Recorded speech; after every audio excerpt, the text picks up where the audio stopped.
brass decide moi top brass kwai ma ton de leba kangbu kuki oina kanano UPF keno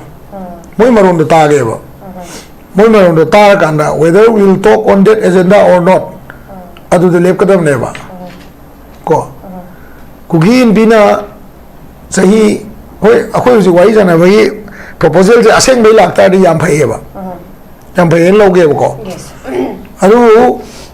laiba agenda do akhoi na kayamuk trustworthy way trust to ba yarabra natra yadabra ha du di hojik ti situation ji da akhoi na akhoi su consultation ma am lo ga adigi moi ga government of India ga wari sana bi paper ma ama akhoi ga punna to mi na gi ba ma ama ri yam jon sanoi Delhi chalu ba adu da lo na gi ba SON signature ma am do adu ma am loi lo ga na kada go execute to gi natra ga to gi de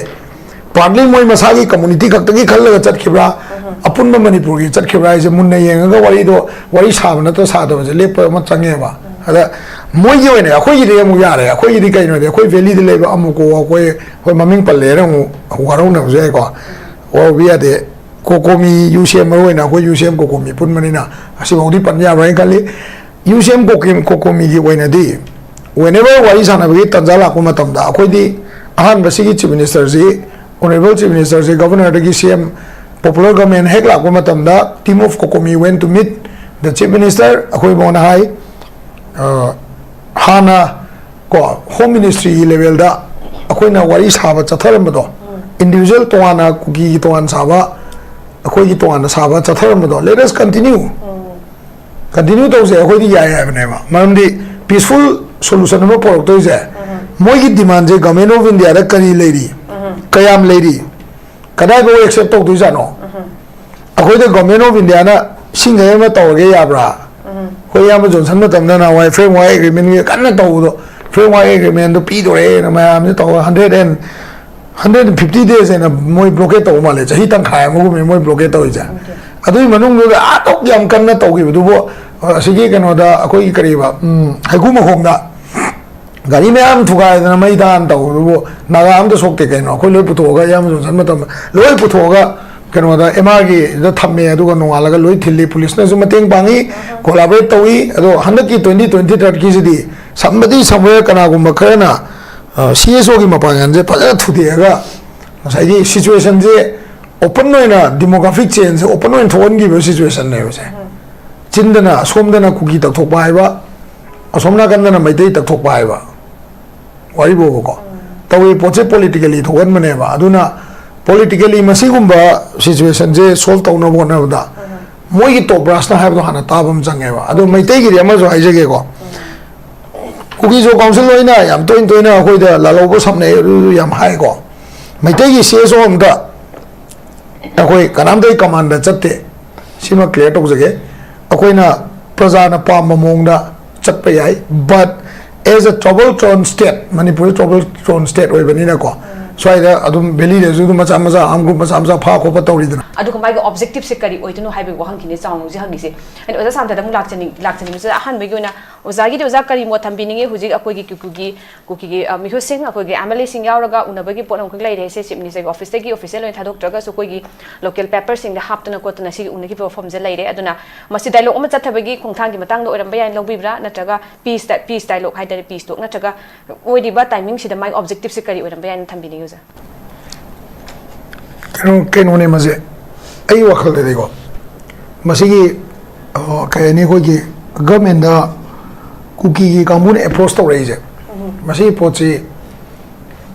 situation sina approach to mane lowe ai tare ko hojigla ai ba chojan kano ga moi maru ina moi gi litan gi incident thola matung da moi gi naga kangbu ga hai tare liang mai tangkul moi ga kuki gi kangbo bi gi bel je siga khana ba sida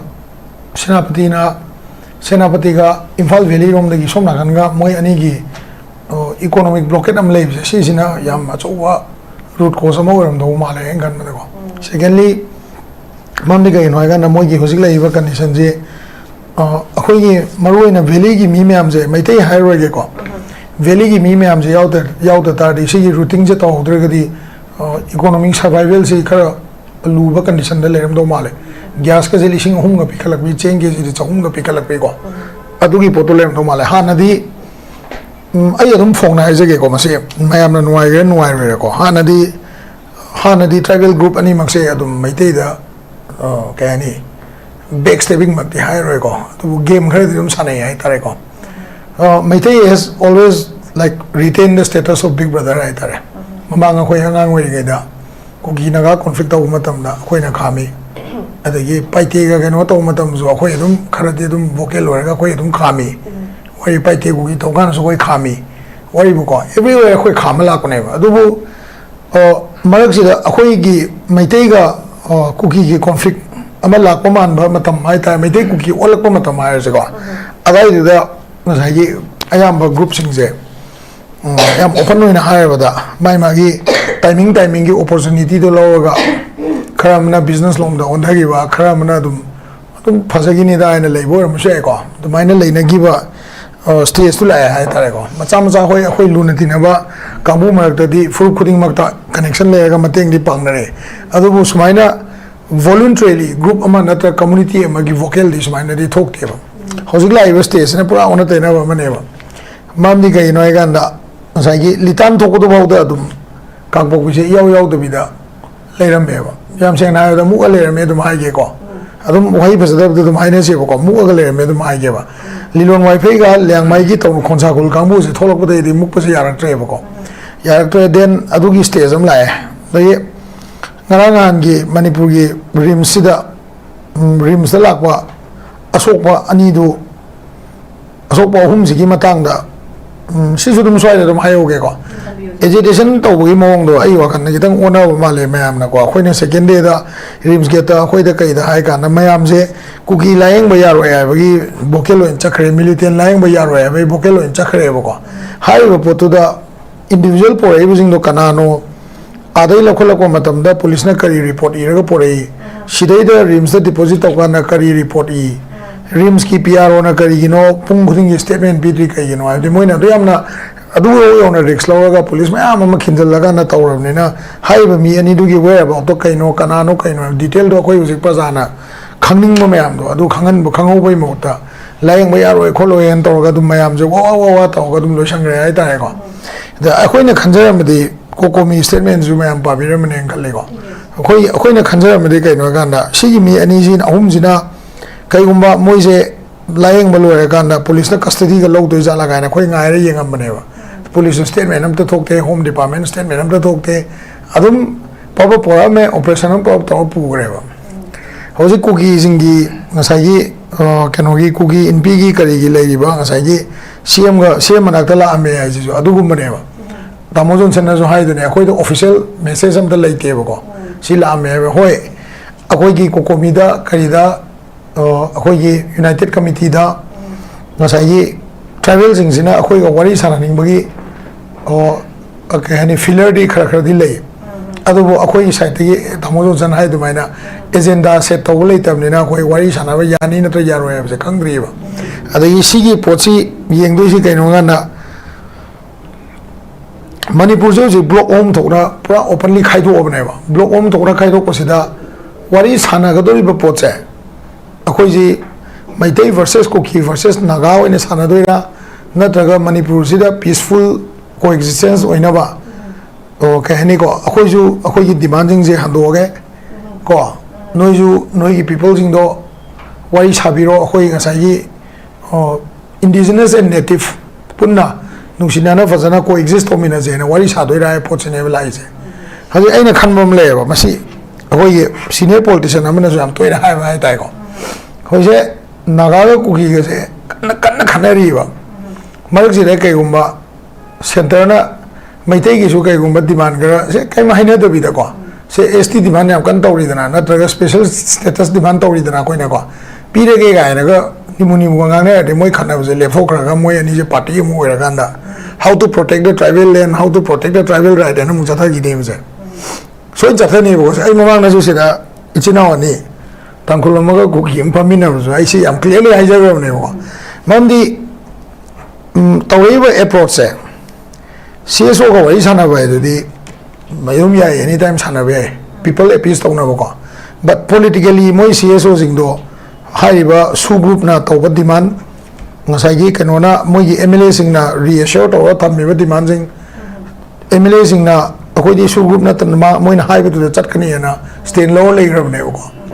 ꯑꯗꯨꯒꯤ ꯃꯊꯛꯇꯁꯨ ꯑꯃꯨꯛꯀ CSOꯁꯤꯡꯁꯤꯁꯨ ꯁꯨ ꯒ꯭ꯔꯨꯞꯀꯤ ꯃꯔꯣꯟ ꯉꯥꯛꯇꯅꯦꯕ ꯂꯣꯜꯂꯤꯁꯦ ꯑꯗꯣ ꯁꯗꯟꯂꯤ ꯀꯩꯒꯨꯝꯕ chief ꯃꯤꯅꯤꯁꯇꯔꯒꯤ ꯑꯣꯐꯤꯁꯇ ꯂꯥꯛꯑꯝꯃꯦ ꯑꯗꯨꯒ ꯀꯟꯐꯥꯔꯝ ꯑꯣꯏꯕ ꯑꯣꯏꯗꯕꯗꯤ ꯈꯪꯗ꯭ꯔꯦꯀꯣ ꯂꯥꯛꯑꯝꯃꯦ ꯑꯗꯨꯒ ꯂꯥꯛꯑꯝꯃꯀꯥꯟꯗ CSOꯁꯤꯡꯒ ꯋꯥꯔꯤ ꯁꯥꯟꯅꯅꯕ wari sana baya na shinbi uhare me hai tar diko moina la amba matamda chief minister office tagi statement khara da ka we ba di kari agenda la mino koi moina kari hando ke haire karai go to ke haire du same office na na traga akoi bu ko ga wari sana du ne ba ko si me am je kem to dring e da aina hangjani jina party gi BJP gi ai BJP sida bai na te ko amu ai ngona hore na mu trolling mu tor kani moi me am je ko ado ju hai de ba ya de ai bo ne kai no di party se hosi pale be lenga se BJP gi ne ba ko BJP gi lenga ahum ne ba khoi na thekna ri je ko yam nuai ba paw ne ba je kari gumba chumam da ga di if the see news se chumam di yam nuai paw ne ba at least party president na BJP gi manung da Kuki member me am do pulan mangam da ju chief minister gi table da di pun do ko na re ba si kari gumba chumam di yam pa paw ne ba but then is the chief minister ready to bring all the politicians in Kuki Naga ko even the deputy chief minister was in Naga me am na resign to when demand to say Imphal Valley manungda poraga maga phamina ga phambagi capacity to leira bazala ba adu leitring ida CSO singna sanga ga CSO me am wari sana bo hono bi wa bizdi Naga gi separate economy Naga me am gi abdi liangmai gi kari gi JTC gi then FNCC gi moi gi nemsa kip gen gi mathak la iba demand je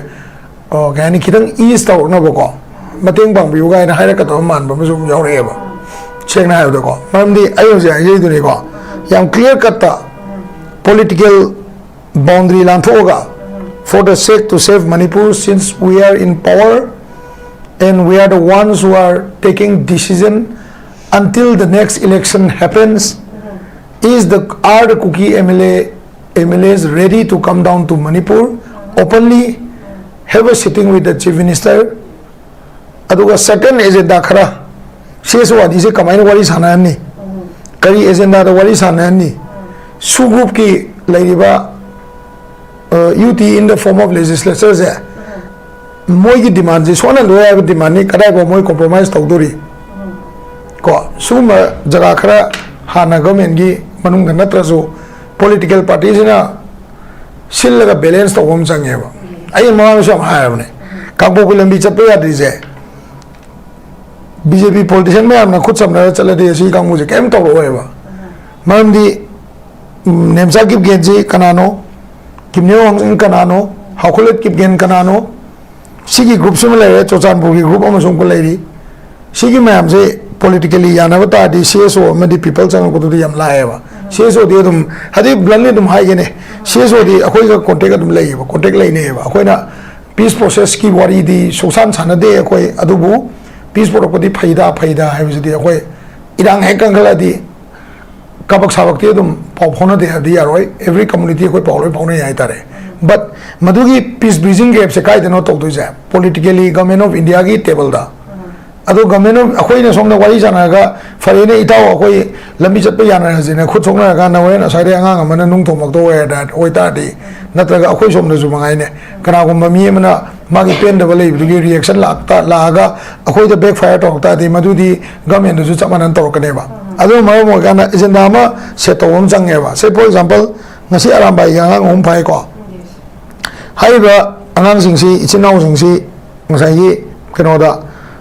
nangi 23rd May 2023 gi thokok thokham da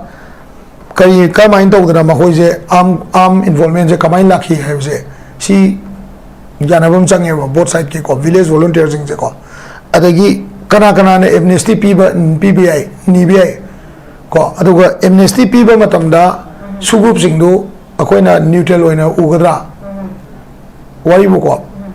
am conflict ne ba sidala ise akoi CSO masen nungsina bai wari jana do akoi di nungti gi busai hai bai ba ado Kuki Inpi natraga Kuki zo council moi maning da back to riba militant group sing duna moi da mai tai ga wari sana bagi aya ba si moi na pirabra aduga ngasai ai no si hai ba agenda sing ji moi handok bang amadra adu natraga ngaki yanaba lengmai gi lambi sida mayai da leiba dagi khonsa keno se lilion wifi gumba kangpo bise senapati maning da leiba somda na maitai leiba ko mayai da chappa gi dama makok saba gi dama masigi agenda singje puraga laibra haibsidi yam set oina yam phajana crystal clear oi doisidi politician kangbuna bluntly yare akoi Impal Valley manung da lae akoi CM secretary dai tawdana yam open oi press statement amga tholakna ko Chujangpur gi prajana saudusu khara kauthokpiro maitai prajana sausu khara kauthokpiro gaina joint statement ga piba ngam du jalaba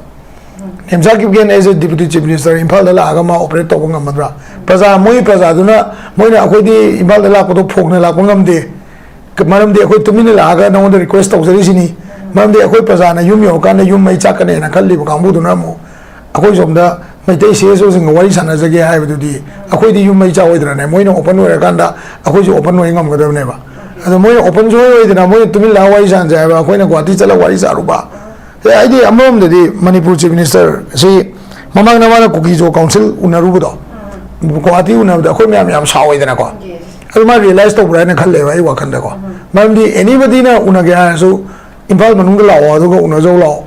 unasi lao ai di la wai noi rom da dia ai Chujangpur sabi chakani ai as chief minister wen chakani ai more chakani ha du di ya ba kangpo bi chu chale adu su ya but backfire to roi dam ne ba mana kangpo bi chala ga horen nung da sai da mun mai ka pa ga ma kangpo bi sabi sauning do praja da tai na de du phatab le ba ko smai tam sai yam san tham bi ja za da ji ki akhoi ꯂꯩꯔꯤꯕ ꯁꯤꯆꯨꯋꯦꯁꯟꯁꯤꯗ ꯍꯥꯏꯇꯥꯔꯦ ꯋꯥꯔꯤ ꯁꯥꯟꯅꯁꯤ ꯍꯥꯏꯔꯀꯥꯟꯗꯒ ꯍꯦꯛꯇ ꯁꯠ ꯂꯥꯡꯅꯔꯀꯥꯟꯗ ꯁꯥꯟꯅꯕ ꯌꯥꯕꯒꯤ ꯐꯤꯕꯝꯗꯨꯗꯤ ꯅꯠꯇꯦ ꯑꯗꯨꯒ ꯄꯣꯂꯤꯇꯤꯀꯦꯜꯒꯤ ꯇꯦꯕꯜꯗꯒꯤ ꯑꯗꯨꯒꯤ ꯇꯣꯛꯇꯨꯒꯤ ꯂꯦꯚꯦꯜꯗꯨꯗꯒꯤ ꯐꯖꯅ ꯀ꯭ꯂꯤꯌꯔ ꯑꯣꯏꯅ ꯑꯩꯈꯣꯏ ꯐꯦꯁꯤꯂꯤꯇꯦꯠ ꯇꯧꯔꯒ ꯑꯦꯖꯦꯟꯗꯥꯗꯣ ꯐꯖꯅ ꯁꯦꯠ ꯇꯧꯔꯀꯥꯟꯗ ꯁꯥꯟꯅꯁꯤ ꯍꯥꯏꯕꯒꯤ ꯑꯄꯨꯟꯕꯒꯤ ꯐꯖꯅ ꯃꯌꯦꯛ ꯁꯦꯡꯕ ꯑꯃ ꯃꯊꯧ ꯇꯥꯏ ꯀꯨꯀꯤ ꯏꯟꯄꯤꯗ ꯍꯧꯖꯤꯛ ꯃꯣꯏꯅ ꯃꯩꯇꯩ CSOꯁꯤꯡꯒ ꯋꯥꯔꯤ ꯇꯣꯛꯁ ꯇꯧꯕꯁꯦ ꯁꯤꯁꯤꯒꯤ ꯏꯅꯤꯁꯤꯌꯦꯠ ꯇꯧꯅꯕꯁꯦ ꯀꯔꯤꯅ ꯃꯣꯏꯗ ꯄ꯭ꯔꯣꯝ ꯇꯧꯔꯛꯏꯅꯣ ꯍꯥꯏꯕ ꯋꯥꯍꯩꯁꯤꯃ ꯋꯥꯐꯝꯁꯤꯃ ꯌꯥꯝꯅꯃꯛ ꯑꯩꯈꯣꯏꯒꯤ ꯃꯔꯨ ꯑꯣꯏ ꯃꯔꯝꯗꯤ at the stage of conflict ꯍꯧꯖꯤꯛ ꯂꯩꯔꯤꯕ ꯀꯟꯐ꯭ꯂꯤꯛꯀꯤ ꯊꯥꯛꯁꯤꯗ ꯃꯣꯏꯅ ꯋꯥꯔꯤ ꯁꯥꯟꯅꯅꯕꯒꯤꯗꯃꯛꯇ ꯁꯤꯗ ꯇꯣꯛꯁ ꯏꯅꯤꯁꯤꯌꯦꯠ ꯇꯧꯔꯛꯄꯁꯤ ꯃꯁꯤꯁꯦ ꯃꯣꯏꯗ ꯀꯩꯅ ꯄ꯭ꯔꯣꯝ ꯇꯧꯔꯛꯄꯅꯣ ꯍꯥꯏꯕ ꯄꯣꯠꯇꯨꯃ ꯌꯥꯝ ꯃꯊꯧ ꯇꯥꯏ ꯑꯗꯨꯗ ꯃꯣꯏꯅ ꯀꯔꯤ ꯀꯤ ꯏꯁꯨꯁꯤꯡ ꯃꯣꯏꯅ ꯑꯦꯗ꯭ꯔꯦꯁ ꯇꯧꯅꯕꯒꯤꯗꯃꯛꯇ ꯑꯥꯁꯥ ꯇꯧꯔꯤꯕꯅꯣ ꯍꯦꯛ ꯍꯧꯔꯛꯄꯒ ꯑꯩꯈꯣꯏꯗꯤ ꯁꯦꯄꯔꯦꯠ ꯑꯦꯗꯃꯤꯅꯤꯁꯇ꯭ꯔꯦꯁꯟ ꯅꯠꯇ꯭ꯔꯦ ꯍꯥꯏꯔꯀꯥꯟꯗ ꯍꯧꯖꯤꯛ CRPF ꯇꯈꯥꯏꯗꯅ ꯀꯨꯀꯤ ꯇꯥ ꯚꯤꯂꯦꯖꯁꯤꯡꯒꯤꯗ ꯑꯩꯈꯣꯏ ꯀꯣꯃꯟ ꯑꯣꯄꯔꯦꯁꯟ ꯆꯠꯊꯕꯁꯦ ꯃꯁꯤ ꯌꯥꯔꯣꯏ ꯀꯥꯏꯅ ꯍꯥꯏꯕꯅꯆꯤꯡꯕ ꯁꯦ ꯐꯣꯔ ꯑꯦꯛꯖꯥꯝꯄꯜ ꯑꯗꯩ ꯁꯤꯒꯨꯝꯕ ꯃꯣꯏꯒꯤ ꯌꯥꯕ ꯌꯥꯔꯣꯏꯗꯕ ꯉꯝꯃꯣꯏꯗꯕ ꯍꯥꯏꯇꯥꯔꯦ ꯀꯔꯤꯒꯨꯝꯕ ꯈꯔꯗ ꯀꯝꯄ꯭ꯔꯣꯃꯥꯏꯁ ꯇꯧꯕ ꯁꯨꯡꯌꯥ ꯌꯥꯔꯣꯏꯗꯕ ꯄꯣꯠ ꯈꯛꯇ ꯇꯧꯔꯒ ꯉꯥꯏꯍꯥꯛꯀꯤ ꯑꯣꯏꯅ ꯇꯧꯈꯤ ꯇꯥꯔꯒꯗꯤ ꯅꯝꯁꯤꯜꯂꯒ ꯍꯦꯟꯅ ꯑꯗꯨꯝ ꯑꯃꯨꯛ ꯄꯣꯈꯥꯏꯔꯛꯏꯁꯤꯅ ꯑꯣꯖꯥ ꯁꯣꯟꯁꯅꯁꯨ ꯊꯝꯕꯤꯈꯤꯕ ꯍꯦꯟꯅ ꯃꯌꯥꯝ ꯅꯝꯁꯤꯜꯂꯛꯄꯗ ꯄꯣꯈꯥꯏꯔꯛꯄꯗꯤ ꯑꯆꯧꯕ ꯃꯩꯆꯥꯛ ꯑꯣꯏꯅꯤ ꯍꯥꯏꯇꯥꯔꯦ ꯑꯗꯨꯅ ꯃꯁꯤ ꯄꯣꯠꯁꯤꯃ ꯌꯥꯝꯅ ꯅꯥꯈꯩ ꯁꯦꯡꯗ꯭ꯔꯤ ꯐꯥꯎꯗꯤ without giving it a second thought from the government side also ꯑꯩꯈꯣꯏꯅ ꯋꯥꯔꯤ ꯁꯥꯟꯅꯕꯒꯤ ꯄꯣꯠꯁꯦ ꯌꯥꯐꯝ ꯊꯣꯛꯇꯦ ꯍꯥꯏꯕ ꯄꯣꯠꯇꯨꯅꯤ ꯑꯩ ꯑꯣꯖꯥ ꯁꯥꯟꯇꯗ ꯑꯃꯨꯛ ꯂꯥꯛꯆꯅꯤꯡꯕꯁꯦ ꯑꯣꯖꯥ ꯑꯗꯨ ꯑꯣꯏꯔꯒꯗꯤ ꯍꯧꯖꯤꯛꯁꯤ ꯑꯣꯖꯥ ꯋꯥꯔꯤ ꯁꯥꯟꯅꯒꯦ ꯍꯥꯏꯇꯥꯔꯗꯤ ꯑꯣꯟꯂꯤ ꯃꯅꯤꯄꯨꯔ ꯑꯦꯟ ꯃꯅꯤꯄꯨꯔ ꯁꯤꯒꯤ ꯐꯤꯂꯣꯁꯣꯐꯤꯁꯤꯗ ꯄꯨꯟꯅꯃꯛꯅ ꯌꯥꯅꯕ ꯃꯅꯤꯄꯨꯔꯁꯤꯅ ꯑꯦꯖꯦꯟꯗꯥꯁꯤ ꯑꯣꯏꯔꯀꯥꯟꯗ ꯁꯥꯟꯅꯁꯤ ꯍꯥꯏꯔꯒꯗꯤ ꯑꯩꯈꯣꯏ ꯄꯨꯟꯅꯃꯛꯅ ꯗꯥꯏꯂꯣꯒꯁꯦ ꯏꯅꯤꯁꯤꯌꯦꯠ ꯇꯧꯅꯕꯒꯤ ꯔꯦꯗꯤ ꯂꯩꯒꯗꯕꯅꯦ ꯋꯥꯐꯝꯁꯨ ꯐꯣꯡꯗꯣꯛꯄꯤꯔꯣ ꯑꯣꯖꯥꯅ ꯑꯗꯨꯅ ꯍꯧꯖꯤꯛꯁꯤ ꯂꯩꯔꯤꯕ ꯗꯥꯏꯂꯣग ꯆꯠꯊꯔꯦꯅ ꯈꯜꯂꯁꯤ ꯗꯥꯏꯂꯣꯒꯁꯦ ꯌꯥꯝꯅ ꯇꯦꯟꯖꯤꯕꯜ ꯑꯣꯏꯕ ꯑꯥꯎꯠꯀꯝ ꯑꯃ ꯑꯩꯈꯣꯏ ꯂꯥꯛꯍꯟꯒꯦ ꯍꯥꯏꯇꯥꯔꯗꯤ ꯍꯧꯖꯤꯛ ꯂꯩꯔꯤꯕ ꯐꯤꯕꯝꯁꯤꯗꯩꯗ ꯀꯔꯤ ꯑꯩꯈꯣꯏꯒꯤ ꯄꯣꯠꯁꯤꯡ ꯒ꯭यारेंटी ꯇꯧꯕ ꯃꯊꯧ ꯇꯥꯅꯩ ꯀꯃꯥꯏꯅ ꯊꯝꯕꯤꯅꯤꯡꯉꯤ ꯑꯣꯖꯥ ꯑꯩ ꯑꯦꯛꯖꯥꯝꯄꯜ ꯑꯃ ꯍꯥꯏꯖꯒꯦꯕꯁꯤ ꯀꯩꯝ ꯒꯦꯔꯦꯟꯇꯤ ꯇꯧ ꯉꯝꯃꯣꯏꯕꯀꯣ ꯃꯔꯝꯗꯤ ꯉꯁꯥꯏꯒꯤ ꯇꯣꯞ ꯃꯣꯁ ꯃꯣꯏꯒꯤ ꯑꯣꯏꯅ ꯍꯥꯏꯇꯥꯔꯦ ꯑꯩꯈꯣꯏꯒꯤ ꯅꯠꯇꯕ ꯇꯣꯞ ꯃꯣꯁꯇ ꯂꯩꯔꯤꯁꯦ ꯃꯣꯏꯒꯤꯗꯤ ꯃꯤꯂꯤꯇꯦꯟꯁꯤꯅꯦꯕ ꯀꯩꯅꯣꯁꯦ KNO UPF ꯍꯥꯏꯕ꯭ꯔꯥ ꯁꯤꯅꯦꯕ ꯂꯩꯔꯤꯁꯦ ꯃꯣꯏ ꯑꯅꯤꯅ ꯆꯠꯂꯣ ꯁꯥꯔꯣ ꯍꯥꯏꯔ ꯀꯥꯟꯗ ꯌꯥꯒꯗꯕ ꯊꯕꯛꯅꯦꯕꯁꯦ ꯀꯣ ꯑꯩꯈꯣꯏꯒꯤ ꯅꯥꯒꯥ ꯏꯆꯤꯟ ꯏꯅꯥꯎꯁꯤꯡꯁꯨ ꯍꯥꯏꯃꯟꯕꯗꯤ ꯊꯣꯛꯑꯗ꯭ꯔꯥ ꯃꯁꯤꯗꯤ ꯌꯥꯝ ꯑꯣꯄꯟ ꯑꯣꯏꯕꯅ ꯍꯥꯏꯕꯅ ꯐꯔꯦ ꯍꯧꯖꯤꯛꯇꯤ ꯀꯩꯅꯣꯅꯤ ꯃꯁꯤ wari sabi stage amadi laktorobne koi ngasi satrasu laktorebako hojikse for example sona kanda mi taruk sire ko travel ichinau mayam gi toan ba committee ko toan to maming ni palroi ko loi committee macha macha local level da village ki level da adi Imphal Valley ki level da si mayam jine agitation kan tawinga da United Naga Council na Government of India da mi taruk se gi matang da memo no pisal luisine tak ana aduna soida ground labor mi me amna demand do ko adu potuna government ga famina kanda mi taruk to gi no ma negotiable room je hariba organization duna final way ngam moy maram there is still an apex body called United Naga Council United Naga Council ne yadana ko apart from agitation nothing to ngam moy akoi beli ju samane Cocomi ne yadragadi amuko ne yadragadi ko eta club amane eta wari sa ke ne eta thola sa ba ya da stage ma lakane masi aina haire na club atai bu natraga laiba organization me intellectual sing नत्रगा ngसाई कनो जिबु अखोइना हंदना येंगबा नतेबा issue जे पुरगा solution तौब ngamba organization हाइबम लेबा अदुगा issue जे issue ओइना थंबा ngamba organization हाइबम लेबा खोइना स्वाइदे येंगे जे what was Kuki Inpi doing for so long kai tole ge moy 23 May 2023 gi matung da Kuki Inpi je kai tole ho ge ba khana je bam dang phajana ko Kuki Inpi si namjal tamaga su militant group sing na ITLF ka kotu ga Kuki zo council ga puthoga hekta outrage statement different statements हुजी गिलजा वालजों गाय तो काय चखा गया बा ITLF की याम थी promotive वे बनुपा को जोसे मा होई बुदे कोई कोई ना लोइना ने खंगे को मा होदे वारी बु को मोय बुदे खंगे केसो की केनो तो इवन बिरेन मतम ददी ता बिरेन मतम ददी अरी ब मीना होई बो कना कना लाइक त मी आई थीजन नि मारी सौगल नि गेनो मतम दुदा हाइबदी ngसाई student organization ne ha ga issue do student ni na taba social issue ma jum injala bani na ko sauna bani ba aduna organization ji legitimacy se fajana check to bom change ba organization ji kam kan legitimate roi ni kam ra political parties in na final ho se ai example ma haije ge ba BJP ki ju yuva morcha am le ko moi ju mi dum ya mi congress ki ju youth ki morcha am le ko moi ju mi dum ya mi NPP ki morcha le mi ya mi Manipur issue se moina BJP yuwa moja ne natraga congress ki ne na moina puraga chatlaga wari saraga solution to udinga moine ko miyam gi oiba civil organization ma'am lai ribani nata adubu some point of time yuwa moja dugi manungda natraga congress ki youth ki magi lai riba mi ma'am dugi manungda so youth ki president ne haya bani na youth ki committee ne haya bani na toan ba Kuki ki naga ki kari ki committee moju member lo yaw mane ba initiative je macam macam lakadam ne ba moi ki manung de jo politically congress ki manung da congress ta yaw Kuki me ama conference am to gre peace for na process ta cc wale blog ye public ta table to bom thok tra adugi table to matam da militant group me am na UPF ke no na hai ba meeting du moi na recognize to ta bra hai du ne ba yeng doi je chama na vocal de lak pa na ta ga lak ta bra hai du ne ba yeng doi je ko aduna mai dei de bon kausal ga Chief Minister Maitai ki Chief Minister ne mo hai bi nga lega Khemchand ji jo tamo Khemchand ji asi honorable Chief Minister ji kitang kano ma pian ong so yi da Maitai ki Chief Minister ne ka tu ne kitang nak salak pada hai jo hai ka ni mo na hai ro ya ni le ke ba ngala nga ni kai no Khemchand chai wo mo ne to jang pu da kai no ma kano to we ho mo ne ko aduna sigi situation ji de di ai hai ji ni ge let your top brass decide moi top brass e kwai ma ton de leba kangbu Kuki we na kana no UPF ke no moi maron de ta ge ba moi maron de ta kanda whether we will talk on that agenda or not adu de lep kadam ne ba ko Kuki Inpi na sahi hoi akhoi ji wai jana bai proposal je aseng bai lakta ri yam phai ba yam phai lo ge ba ko adu live agenda दो अखोइना कयामुक trustworthy वे trust तौबा यारबरा नत्र यादबरा हाइबदुदी हौजिकती सी situation जिदा अखोइना अखोइसु consultation ma'am लौरगा अदगी मोइगा गवर्नमेंट ऑफ इंडिया गा वारी सानबगी पेपर मैम अमा अखोइगा पुन्ना तौमिनगिबा मैम अमा याम जोनसन होय दिल्ली चलुबा अदुदा लौनगिबा एसओएन सिग्नेचर मैम दो अदु मैम लोय लौरगा न कदे गो एग्जीक्यूट तौगी नत्रगा तौगी दे पार्टली मोइ मसागी कम्युनिटी खक्तगी खल्लगा चटखिब्रा अपुन मणिपुर की चटखिब्रा इसे मुन्ना येंगा वारी साब न तो सादब जे लेप म चंगेबा अदा मोइ जे ओइने अखोइ जे मु यारे अखोइ जे कइनो दे अखोइ वैली दे लेबा अमुको अखोइ होय ममिंग पल्ले र मु वारौ न जे को ओ बिया दे